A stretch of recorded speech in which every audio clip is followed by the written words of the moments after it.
Hurry up. Gonna skip your forwards. I did find something of interest. I'll leave it here for you to read. Okay, thank you. I guess I'll read it and then we'll... the silver spear of Gorimon. In the glory days of Bakshiva before the drought, when Gorimon was the best city known in the world, the Perek of Bakshiva decided to forge the most powerful weapon in the world to challenge the mighty white dragon. The Parich had grown greedy and bored, his treasure hold filled with the riches of the world, and he desired nothing except one thing he could never have, the unborn daughter of the white dragon, the fairest, purest, most beautiful creature in the universe. He had asked the white dragon for her daughter's hand in marriage, but she had refused, scolding him for his insolence and warning him to keep his distance from the immortals. So the Perek sought the advice of the mighty sorcerer, the cruel and dark Eos, and learned how to kill one of the Drakin. The sorcerer told the Perek of the white silver of the mounted tyranny, the strongest substance in Arcadia, and how it could be forged by magic to kill one of the kin. The Perek ordered his army to go north, across the ocean, to bring back enough white silver to shape a weapon. When his men returned with the rare metal, the Perek ordered the finest blacksmith in Bakshiva to his castle, where Eos, the sorcerer, cast a spell to create an unholy forge. 10 days and 10 nights it took before the exhausted blacksmith could present a tall spear to his emperor. But before the spear could be used to kill one of the kin, it had to be bathed in blood. Beheading the poor blacksmith and the soldiers who had retrieved the white silver from Mount Tyranny, the Perek's private bath was filled with their blood. Ew. As he dropped the silver spear into the red bath and watched over by Eos, a terrible scream erupted and a steam rose up in a red, foul-smelling cloud. When the steam lifted, the blood had all gone, and the spear was glowing a deep red color. With the terrible weapon now ready to be wielded, the Perek issued a challenge to the white dragon, who either surrender her daughter to him for marriage or suffer a painful death at his hand. Enraged, the white dragon, this really should come down here, this text, it wouldn't have all just been on this top bit, refused him yet again and flew to meet the Perek, his sorcerer, and 1,000-strong army on the green battlefields outside Gorimon. Of the magic silver spear she knew nothing, and the Perek kept it wrapped in cloth by his side. "Bring your forces around, Perek," warned the white dragon. "If you do not, I will lay them all to waste. I will lay waste to them all." "I wish my men no harm," lied the Perek, "for this is between the two of us." He rode forward alone and dismounted his horse, but stayed within reach of the spear. The white dragon landed before him, and she said, "You are brave to face me like this, when you know you cannot harm me." Then the Perek raised a hand as if to greet her, but instead signed to his sorcerer, the terrible Eos, to cast a mighty spell to hold the white dragon while the Perek drew his silver spear. The white dragon fought bravely, and she was close to escaping the sorcerer's magic, but the Perek was quick and thrust the magic spear into her chest. She screamed in pain and anger, and the sorcerer's spell could no longer hold her.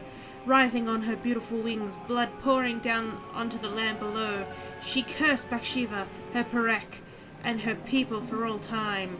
Whenever the white dragon's blood fell, the land turned arid and the grass became sand. The Perek sent his army to follow the white dragon to bring back her egg, but the drought grew, and within days, the once proud empire of Bakshiva was turning into a desert. And turning into a forest would probably be alright. Then, following a fierce storm that tore across the land for 100 days and nights, and when the dust settled, there was nothing left of Bakshiva but 2 coastal cities and a few scattered oases. It is said that the buried ruins of the lost capital, wrapped in the arms of the Perek who dared to test the immortal, rests in the silver spear of Gorimon. Are you done? Let me take that back for you. Oh, that was quick. Okay. Thanks, dude. Cool. That's not where you found it. Mister. Oh. Ah! Oh, Don't touch goodness, his paw. it's you again. Yeah, I can understand that, considering Can where I she see some more touched you. books? Oh, certainly. What a silly question. Yes, okay. A book on Mercuria? A book on the history of Marcuria would be interesting. Yes, I guess. Ah, an extensive subject to be sure. I will do my best.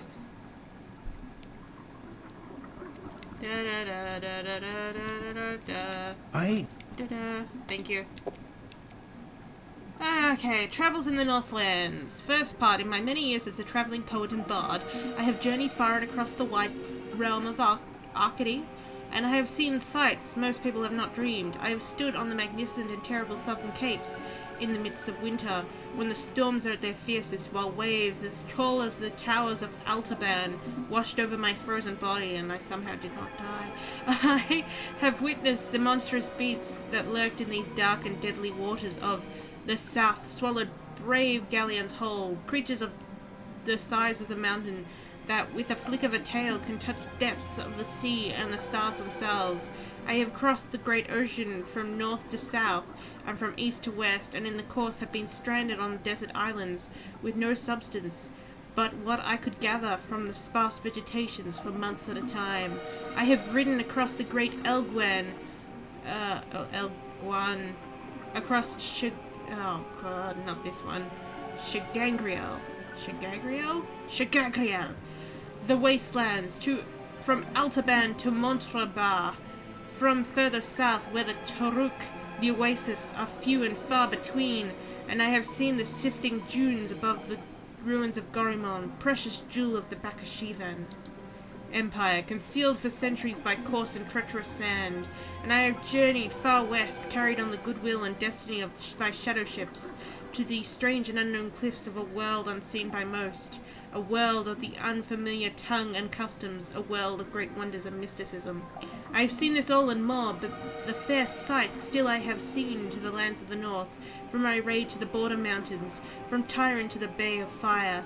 No sight can ever compare to dawn at Mount Tyranny, looking out to the plains of the Nehedran, where wild stallions run free in the thousands, and look to the city of the Coruscant, the pearl of fire, while the boiling sun sets in the ocean beyond, the slow waves reflecting dark yellow and red as they lap slowly upon the sandy shores. In the experience truly treasured and never forgotten, these lands were blessed by the Creator, shaped by men, yet wild and free and fertile, home to the greatest cities, the most precious sights, and the most cultured and civilized people in the Arcady. Of all the fires I have rested my weary legs by, or all the taverns where I have learnt the legends of the tale spinners and memorized the songs of the bards, of the lands where I have wandered from city to village, it is the Northlands I return to time and time again to learn ever more.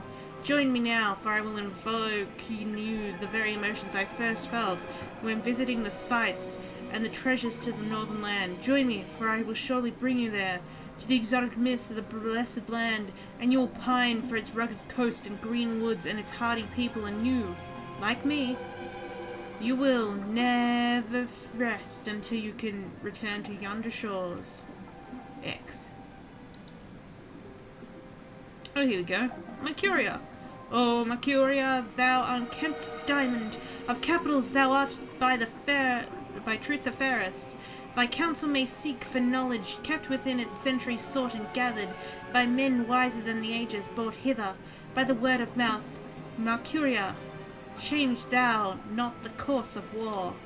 Between thy people, diplomat, wise man, magician, all this more, thou hast, without equal, the mark of merit and virtue. Written by Jahim Uthlin the poet. The august capital of Ireed, the unified country, Mercuria, lies on the hardy southern coast of the Northlands, halfway between Tyran and Coruscant. It is the port of call for merchants, traders, adventurers, and pilgrims from all four continents, a place of commerce and diplomacy for millions of humans and other species. Ireed is a strong and proud land perched between the plains of the Nerad to the north and the land of the Tyrant to the west, the great sea to the south, and the forest to the Northlands to the east. What? Okay. And inhabited by humans, Dolmeri, Tyran, Mole people, and the Veneer. Irede was formed after Mycuria emerged as a major center for diplomacy and trade, and became the banner under which the surrounding lands united as one. Irede is a democracy led by the Chief Council of the Irede Flag, Lord Yugavin Delan. The High Council, composed in the ministers who govern by representations, resides in the Mercurian Hall of Assembly, flanked by the palace and the barracks. The Iredaci are traditionalists, and their form of government has barely changed over the last few millennium. In High Tongue, Irede means unification or assembly. Mercuria is one of the largest cities in Arcadia, the capital of Irede, and the center of trade, diplomacy, and cultural diversity. Populated in large species of races, from humans to Veneer, Mercuria has grown from its origins as the birthplace of humanity to a city of all Arcadians and the hub of the civilized world. Founded 20,000 years ago at the shore of the then unconquerable ocean, it is first known permanent settlement of the emerging human race. Initially left to its own devices by a more developed races, Mercuria grew large and fat and wealthy. With newfound confidence, it passed through a period of expansion which it gained it a reputation as merciless aggressor, which soon brought violent attention from the Tyran from the west and the Dolmari in the north. After years of war, Mercuria was decimated and subsequently rebuilt with sufficient reinforcements to weather attacks from both land and sea. Peaceful times followed, whereupon Mercuria settled down into a role as it has today's Arcadia, although all surrounding areas fall underneath its jurisdiction. There are sufficient self-governing and few central taxes to appease all but the most disgruntled. The huge areas of farmland around the city benefit from well-kept roads, markets, and a busy export to other lands. Nearby villages benefit from the military might of Mercuria, protecting them against roving barbarians and the Tyran armies. And Mercuria also provides the people of the Northland with one of the most busiest and best ports in Arcadia, allowing travel to distant destinations around the world. Are you done? Let me take that back for you. Phew. Yes, take it from me. Take it home, Daddy-o. Alright, I think that'll be a good point to cut the episode. So we'll see you guys next time for more Longest Journey! It might just be the longest books ever, but still. Longest Journey! Bye-bye.